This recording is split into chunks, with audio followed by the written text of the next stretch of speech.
শাকিব খান একটা ব্র্যান্ড, সে শাকিব খানই থাকবে। বাট আমি মনে করি রকস্টারটা খুবই ভালো হবে। অনেকে মন্তব্য করলো, এটা আমার দেখার বিষয় না বা শাকিব খানের দেখার বিষয় না। বাট সত্যটা বলবে দর্শক।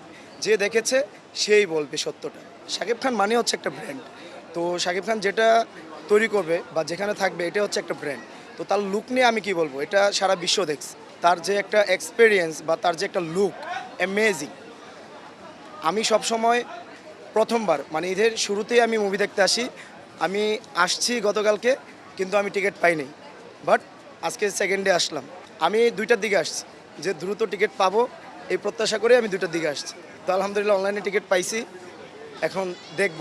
কিন্তু আমি টিজার দেখার পর অবশ্যই মুগ্ধ। দেখেন, আমি একটা কথা বলি, শাকিব খানকে টাচ করার ক্ষমতা হয়তো কারো নাই।